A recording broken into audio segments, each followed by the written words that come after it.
Hi, I'm Claire Rose, and you are watching Influence Matters, sponsored and brought to you today by Rosedale Publishing. I invite you to join me each week as I talk about tips and tricks, tools, resources, secrets, hacks, whatever you want to call them, that helps the savvy influence creator just like you to strategically and intentionally cultivate their influence. As always, I'd like to invite you, if you have a question you'd like to have on the show, answered on the show, or if you have a tool or a cool trick or a cool hack that you'd like to share with us that we can share on the show, I'd like to invite you to send those to us. You can send them to hello@clararose.com. Be sure to include things like the name you'd like us to use on the show. That can be anything from anonymous, if you don't want anyone to know who you are, all the way up to your full name, your business, and how we can contact you if we're interested. So those things make our show richer and more exciting and interesting for all of you. So we invite you to do that. Today we're going to start with our question of the week. So our question of the week comes from Chelsea by the Sea. I don't think that's her whole real name, but Chelsea says, I've started writing my book. I think it's going well, but it doesn't even sound like me. Is that a bad thing? Well, unfortunately, I think that is a negative thing, only because when we write our book, it's really a tool, right? The reason that we're writing it is we want to use that tool for something. So you don't want to gain a reader who then maybe someday watches a video or even someday meets you and says, wow, that totally didn't even sound like that person. So I think it's important to try and capture your writing style or your voice or your own particular way that you sound in the written word. Now, finding your voice can sound mystical and all woo-woo-y, but it really isn't that difficult to do. It's really about figuring out what it is that you say that makes it sound like you. Now, here's a good exercise for you to try. Record yourself teaching something. And you could be actually doing it somewhere, maybe at a networking group or someplace where you're going to be teaching anyway or sharing anyway. Just record it and listen for those words that you uniquely say that sound like you. Recently, when I was hosting a show, somebody pointed out to me that I use the word lovely a lot. Well, and I didn't even realize how much I used the word lovely until it was pointed out to me. And I kind of laughed about it. And I thought, oh, that is one of the things that I say that makes me sound like me. So if I'm writing something and I don't include the words that sound like me, it's not going to capture my voice. It's not going to sound like Clara when you read it. So, of course, I think it's important to always be aware of those things. One other thing that you might try, aside from a training, is actually like when you're sharing a story with a friend, record that. It might feel awkward at first, but that's when you really get to hear how you speak and how you share stories. We're all connected in a way with stories. So I have a savvy tweet for you, of course, as always. You can find me on Twitter at Clara Rose Chat. To capture your writing voice, use your own personal prose and create a bank of power words to draw from. Now, power word sounds fancy, but it's not. Those are just the words that you have in your experiments, right, in your recordings, found that you use those words. Personal prose is just the way that you say things normally. That's all that is. But to capture your writing voice, you're going to need to know what those are. So have a listen to how you speak, how you teach, how you tell stories, and create a bank of words from those recordings. Those are things that we're going to pull from as we write to make it sound like you in your book.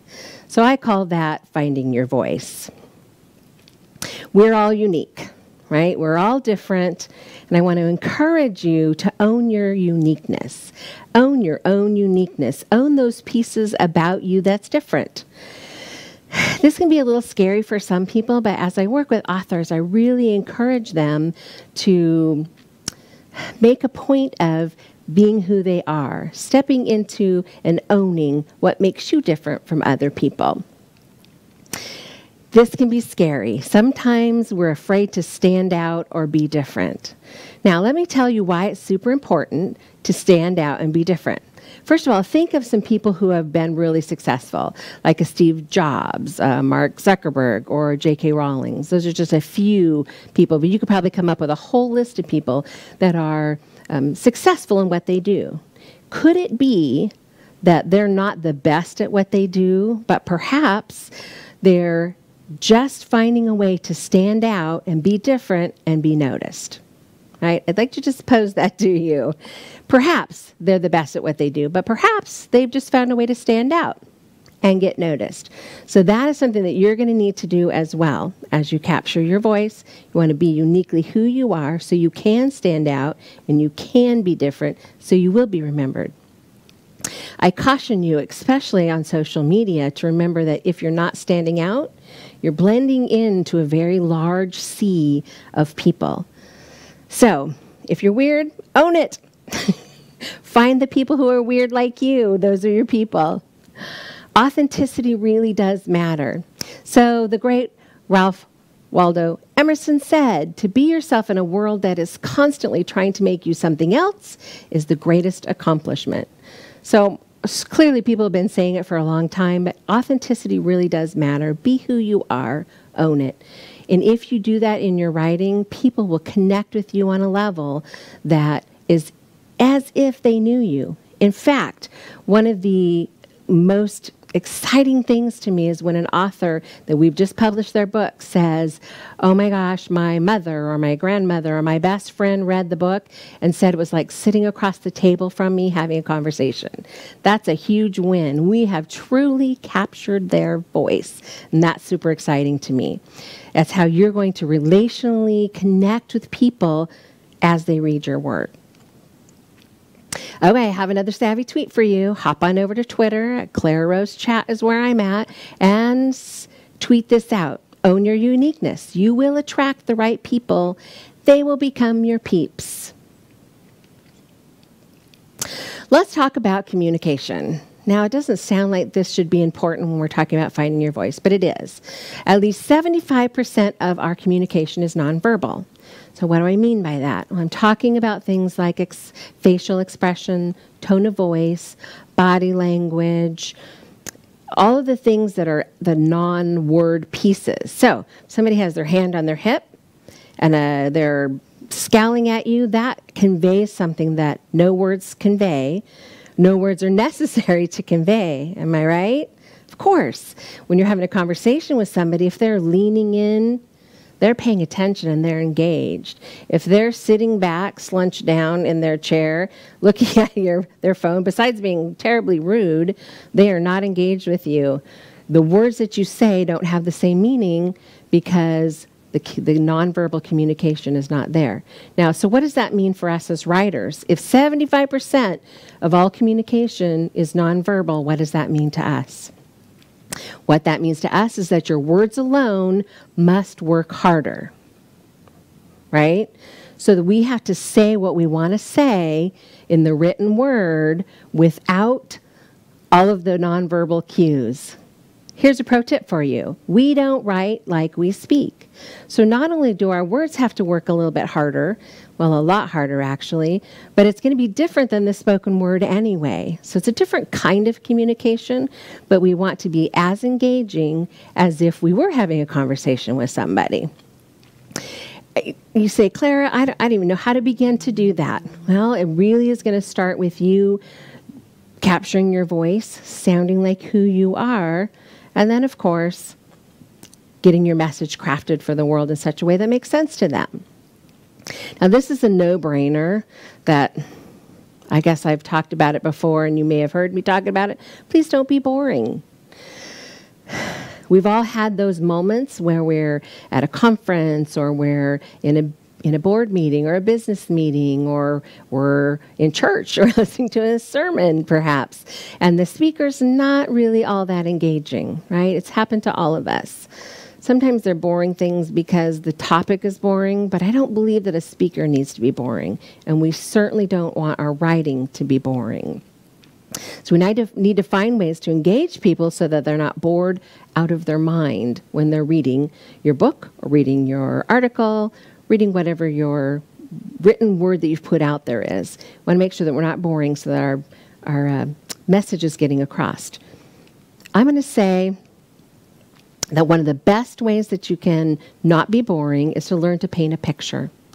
So painting a picture with your words is all about putting the person in the moment. Now, writers of scripts for like television, some of those things, they are masterful at using words to pull people in, but you don't have the visual piece. Remember, you only have that 25%. You just have the words, nothing more. So you have to paint a picture with your words. Another great tip for writing in a way that's not boring is to change up the rhythm of your sentences. Especially for a new writer, it can be easy to get into like a cadence, if you will. So you're saying da da da da da and da, da da da da da and da. Right? So we have the same rhythm as we're writing, and so our readers get into that same rhythm, and that can become really boring. It's kind of like listening to a song that has the same rhythm constantly. Right? Or they're using the same words over and over. Sometimes my husband will make fun of songs, and I have to laugh at him where the song's over and they've said, you know, I'll be with you forever 50 times, and he laughs. He says, do you think that they'll be with her forever? And we laugh about it. They've just drilled and drilled and drilled. You're like, oh, come on already. It can happen in writing. It sounds like it can't happen, but it really can happen. So changing your rhythm means this. Da-da, da-da, da-da. Maybe a little longer sentence that has an and maybe your next sentence needs to be a little shorter. Not that it's choppy, but you can say it without using a conjunction, an and, to make it a longer sentence. So if you change up the rhythm, you're going to change the reading rhythm of your reader. It's going to make it more interesting for you and for them.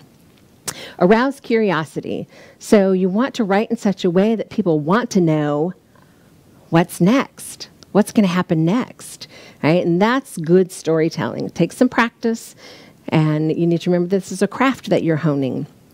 Of course, evoke emotion whenever it calls for it. Of course, we don't want to evoke emotion just for the sake of emotion, right? It's not about making them cry on purpose, right?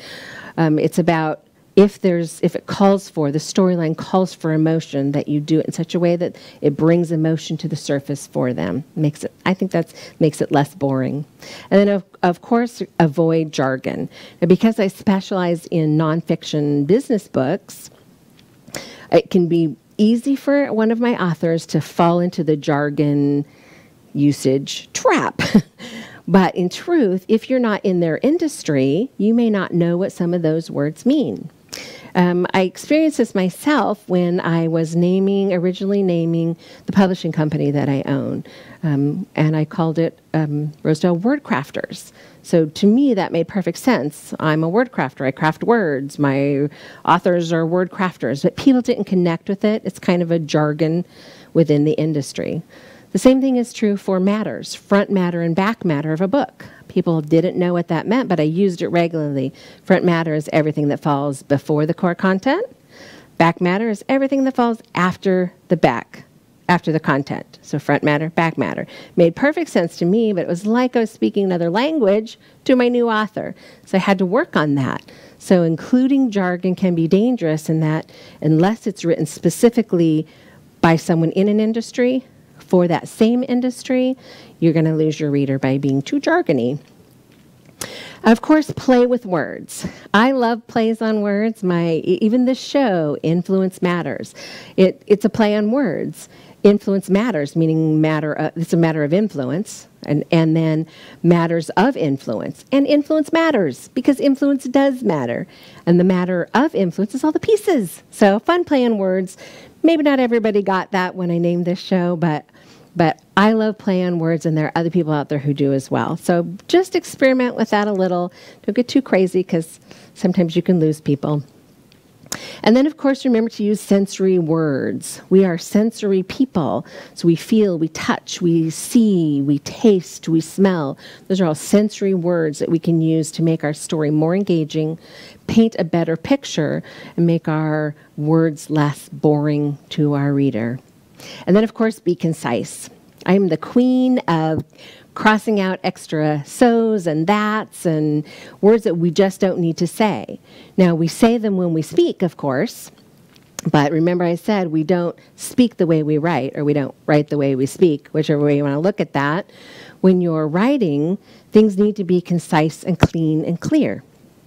If you have a sentence that runs on for an entire paragraph, that is not concise, clean, and clear. And you're going to lose people. Not just lose them in the boring way, but lose them in that it's difficult to follow that train of thought through 7 commas. Commas help, mind you, but it can really be difficult to know what you're saying. So just be clear on your topics when you're writing a sentence. Be clear on what you're trying to say. If you don't need to say it with 10 words, you could say it with 4. Say it with 4. Let's be concise. And then, of course, edit well. And you hear me harp on that a lot. Everyone needs an editor, because everyone needs an editor. I need an editor. I'm the chief editor at Rosedale, but I need an editor. We all need editors. Edit well, and then edit again, and then find somebody to help you with some more editing, because it's that important. Okay, again, I have a savvy tweet for you. I'd like you to hop on over to Twitter and say, let it cool. Set your content aside for a while, and when you come back to it, you'll have a better eye for errors. You can find me at Clara Rose Chat, of course. So what do I mean by letting it cool?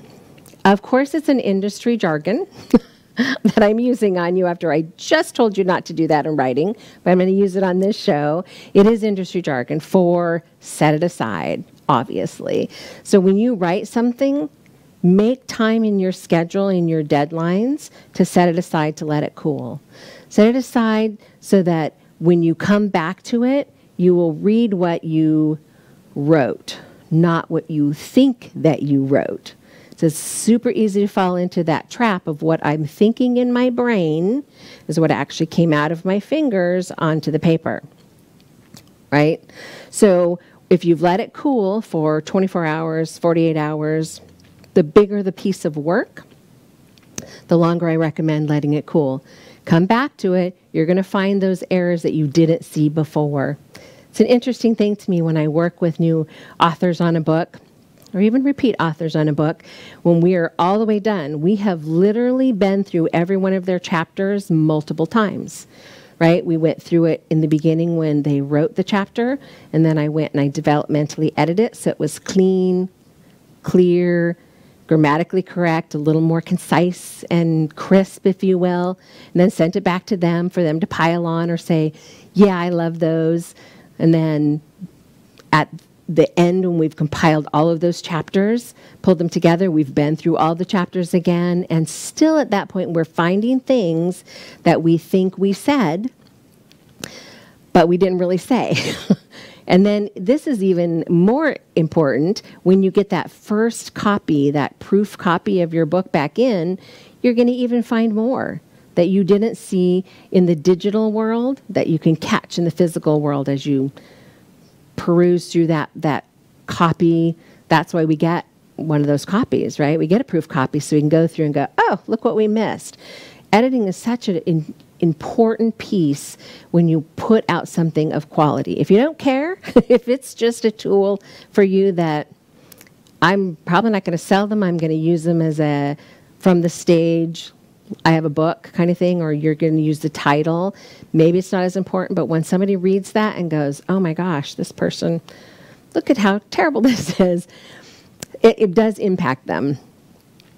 Some of us, of course, have a more critical eye because this is what we do for a living, but almost any intelligent, educated human being is going to catch some errors. So that's my little speech there on making sure you have an editor. Edit and edit again. Then, of course, I want to point out that every one of you has a story. And the art is in crafting your message for the world. So you have to ask yourself, okay, I know I need to hone my voice. I know I need to find my voice. Now I need to tell my story and craft my message. What do I mean by everyone has a story? Well, everyone has a story. What do? Are you a coach? Are you a banker? Are you what is it that you do in the world to make a living? So you have a story about that. Why do you do that? Did you fall into it? Did you, were you like me? I wrote my first book. We're going to just use little air quotes on that one when I was 11. It was notebook paper, lined notebook paper, yarn, stringing it together to make it into a book, and I wrote a story. I was 11. I couldn't figure out how to spell Bermuda. This was, back before Google. So it was Clara and the Devil's Triangle because I couldn't come up with the right spelling, and that bothered me. So that's the beginning of my story about what I do now, is that I've been writing since I was 11. I've always known I was going to be a writer. I've always known that I had a love for writing and I wanted to be a writer. So much so that at 11, I thought, I'm going to write a book. And so I did. That's what I'm talking about. We all have a story. Now, you may not have that same story, but that doesn't mean that you don't have your own story to tell, because we all do. So you think about, what is it that you do in this world, and what message do you have that you can share with those around you? Remember, in the beginning today, we talked about it being a tool that you use to do something with. Right? I think that's an important point to keep in mind. This tool that I create, which is not going to happen overnight, by the way, it's a process. This takes time. If you're working on an article, then that's a little bit different. It's much more quickly done. You still, of course, want to capture your own voice, right? So it sounds like you. Super important if you're blogging regularly or you're putting articles in magazines, things of that nature. But in a book, it's a labor of love. I don't know who to quote on saying this, but I've read it multiple times, quoted by different people, I think, saying writing's easy. You just sit down at your keyboard and you slit open your vein. Because it really is a labor of love. It takes time. It takes dedication. I encourage you to find someone to help you through this process. If you try it alone, some people are successful alone. But it's a labor of love. And you're going to work on it for 6 months, 9 months, however long it takes to get through that process. I've had some authors actually come to me. They've been working on their book for 10 years before we start working together. And there's a whole other reason for that, which we are going to talk about next week when you come back and tune in. We'll talk about the 3 easy steps to writing your book. But today, let's just stay focused on getting your message captured in such a way that your story is being told to the world in a way that makes sense, that it's the tool that you're going to use to do something with. For me, my books are all about helping people to connect with what matters. For instance, passion matters. My book, Everything Matters. Authenticity matters. These are all topics that I think matter. And so I want to share with the world, with my readers, that I think these things matter because they do. And they should think the same thing. Whether they do or not, I don't know. But anyway, I want to just take a couple of quick minutes to first thank our Chelsea by the Sea for sending in a question. Don't forget, if you want to be on the show in that way, I'm happy to share your question with the world. If you would like to share a cool tool, please do so. I encourage you to send it to hello@clararose.com. Be sure if it's a tool that I need to look into, that you give me where I can find it. If it's an app or if it's something so I have a little bit of time to research it and make sure that I'm sharing it in such a way that's beneficial to you and to all of the other savvy influence creators. So why influence matters? Why this show?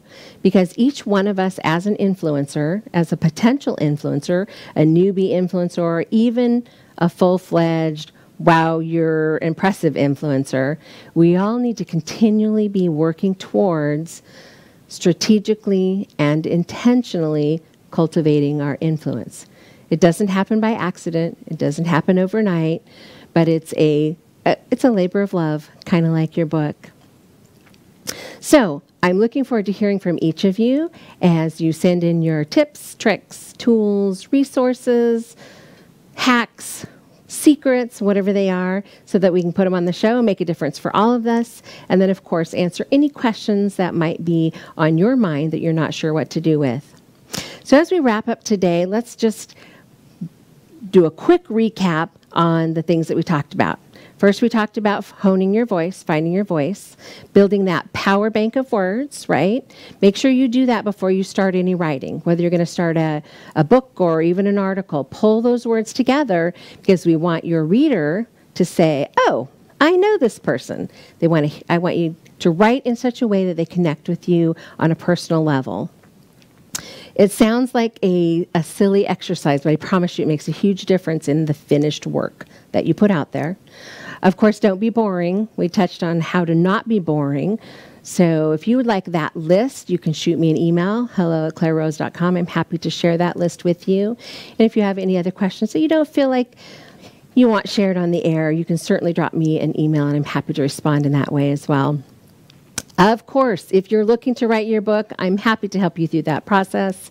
We are almost out of time today, but thank you so much for your time and attention and for joining us today, and we will see you next week when we talk about the 3 easy steps to writing your book. See you then.